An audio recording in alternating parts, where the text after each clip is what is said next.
Good evening, everyone. Today we shall discuss Hyperion's book first. जैसे कि इसके previous video में मैंने आप लोगों को डिस्क्राइब किया हुआ था हाइपेरियन के मेन पॉइंट्स के बारे में। ये कब पब्लिश हुआ है, हाइपेरियन कौन है। Hyperion is ancient Greek god of sun है। ठीक है, तो हम इसमें आज मैं इसमें आप लोगों को बुक फर्स्ट में बताऊंगी कि एक्चुअल में ये जो लड़ाई थी जो आपकी टाइटन्स और ओलंपियंस के बीच में थी वो क्यों थी, what's the main reason behind it. ठीक है, तो सबसे पहले हम ये देखते हैं बुक फर्स्ट कहाँ से ओपन होती है। Open in a dark valley of the great stillness where Thea and who is Thea? Thea is the wife of a Hyperion. She is searching for Saturn.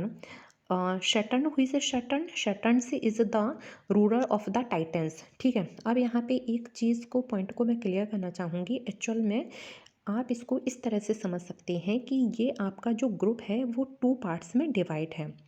एक में थे टाइटन्स थे, ठीक है, और दूसरे में थे ओलंपियंस थे। जो टाइटन्स हैं वो ओल्ड जनरेशन को रिप्रेजेंट करते हैं एंड जो ओलंपियंस हैं वो न्यू जनरेशन को रिप्रेजेंट करते हैं। जैसे हमारे यहाँ पे हम अपनी फैमिली में से इसको अगर और सिंपल तरीके से मैं समझाना चाहूँ तो मैं इस तरह से भी इसको समझा सकती हूँ कि हमारी फैमिली में जैसे हमारे दादा, ठीक है, बाबा, ये लोग हैं। एक जनरेशन होगी जो कि जिसको हम न्यू पीढ़ी बोलेंगे। ठीक है, एक पुरानी पीढ़ी होती है, एक न्यू पीढ़ी होती है। ठीक है, तो हमारी जो पुरानी पीढ़ी होती है ज़रूरी नहीं होता है हम उनकी हर एक कॉन्सेप्ट को एग्री करें, because we are also have some new thinking, new techniques भी हम रखते हैं, हमारे पास में होती हैं। तो हम अपनी न्यू थिंकिंग्स को भी डेवलप करना चाहते हैं। इन द सेम वे यहाँ पर भी क्या हुआ, टाइटन्स जो अभी तक काफ़ी वर्षों तक जो राज करते आ रहे थे, जब ओलंपियंस जीत गए, युद्ध किया, युद्ध में ओलंपियंस जीत गए, तो टाइटन्स इस बात को बर्दाश्त नहीं कर पाए। ठीक है, वो इस बात को एग्री नहीं कर पाए। तो जो सैटर्न है जो कि अपने ही पुत्रों से हारे हुए थे, उन्होंने 4 महीने तक किसी से बात नहीं की, अपने आप को एकदम से स्टिल कर लिया था डार्क वैली में। एकदम मैसी और डिजेक्टेड मूड में हो गए थे, किसी से बात करना उन्होंने छोड़ दिया था। तो इस कंडीशन में थिया जो है, जो कि वाइफ हैं हाइपेरियन की, वो सैटर्न को समझाने आती हैं कि अगर आप इस मूड में रहेंगे तो बाकी जो टाइटन्स हैं जो कि हार चुके हैं, काफ़ी लोगों को कैप्चर भी कर लिया गया है, तो उनको कौन समझाएगा, तो आपको उनको समझाना चाहिए।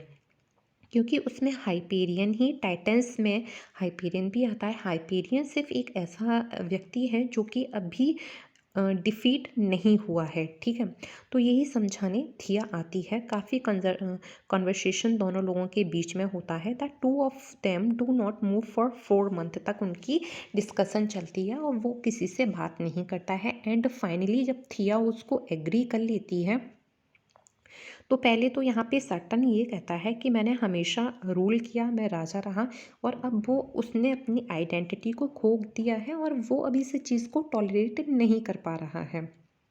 यहाँ पे थिया उसको काफ़ी फील कराती है, उनको महसूस कराती हैं कि बाकी के जो भी फैलेंट्स टाइटन्स हैं आपको उनसे बात करनी चाहिए, उनको इंक्रेज करना चाहिए, क्योंकि वो भी काफ़ी ज़्यादा अपसेट हो चुकी हैं। ठीक है, तो यहाँ पे बुक फर्स्ट में एक्चुअली में जो मेन चीज़ है वो की पॉइंट्स क्या दिखाया गया है, पॉइंट्स जो दिखाया गया है वो कॉन्वर्सेशन दिखाया गया है थिया एंड सैटर्न के बीच में।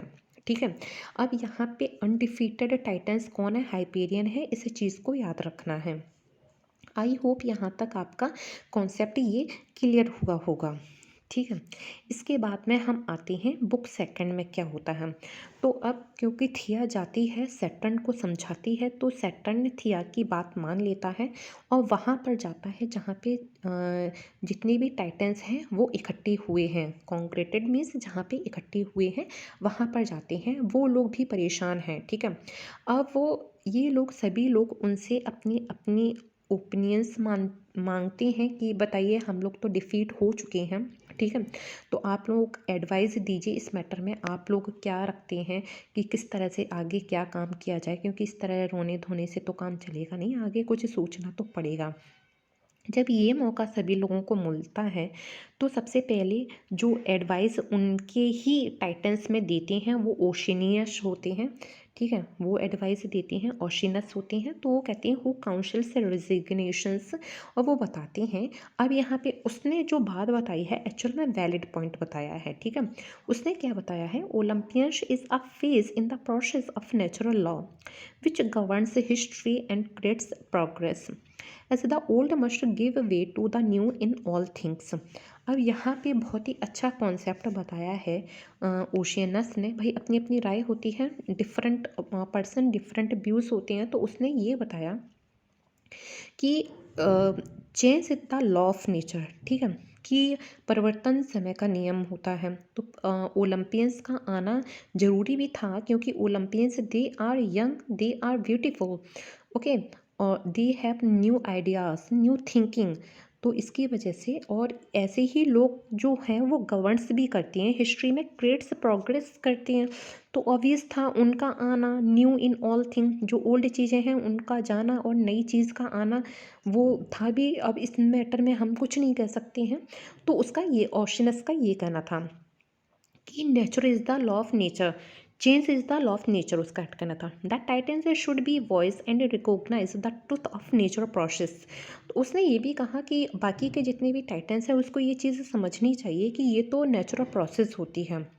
Oceanus that the Olympians gods are young and she is beautiful, a new generations of advanced truth। उसने ये भी बोला कि वो लोग यंग हैं, जनरेशन है, न्यू थिंकिंग, न्यू थॉट्स हैं, और यहीं से बहुत ही फेमस लाइन क्रिएट होती है जो कि बहुत ही एग्जामिनेशन में पूछी जाती है कि first in beauty should be first in mind. अब यहाँ पे ब्यूटी का मतलब क्या है, ब्यूटी का मतलब है पावर से है, उनकी वाइज बुद्धिमत्ता से है, कि जो बुद्धि में प्रथम होंगे वही शक्ति में भी प्रथम होंगे, अर्थात जिनके पास में बुद्धि होगी। अब यहाँ पे सुंदरता बिल्कुल भी फिजिकल ब्यूटी से नहीं रिलेटेड है, माइंड की ब्यूटी से भी है, कि जो बलशाली होंगे, जो माइंड से एकदम से इंटेलेक्चुअल होंगे, वही शक्ति में भी प्रथम होंगे, ठीक है। The only consolation available to the Titans he says it to receive the truth and let it be your worms. तो उन्होंने कहा कि यही तो चेंज है, इसको होना चाहिए, वो यंग भी है और वो शक्ति में भी प्रथम है, उसकी ये अपनी राय थी।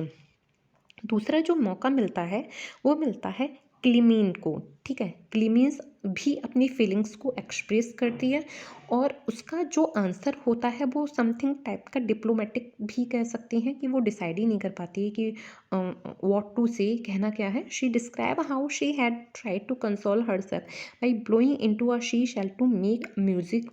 She threw away the shells when she heard a strange enchanting golden melody that seemed to drift across the ocean. She tried to stop her here, what she heard the cry of the sweet young calling Apollo and Apollo. So she is not in actual in a she is in a dilemma. वो कहती है ठीक है, हो भी सकता है, मैंने एक आवाज़ भी अपोलो की सुनी हुई थी, उनका शासन होना भी चाहिए, नहीं भी होना चाहिए। So she is not determined what to say exactly, ठीक है। अब यहाँ पे उसका तो सेकंड राय जो थी वो क्लीमेंस की थी। इसके बाद में जो थर्ड आता है जिसका नाम इंशेलाडस था, उससे पूछा जाता है, तो वो कहता है कि क्लीमेंस बहुत ही टिमिडिटी वाला आंसर दिया है, और ऑशिनस के आंसर से भी बिल्कुल भी सेटिस्फाइड नहीं था। उसने बोला इंशेलस जो इंशेडालस था offers to lead an assault on their conqueror and he reminds them that Hyperion's remain unfallen. इसने बात की, इसने बोला कि हम लोगों को लड़ना चाहिए।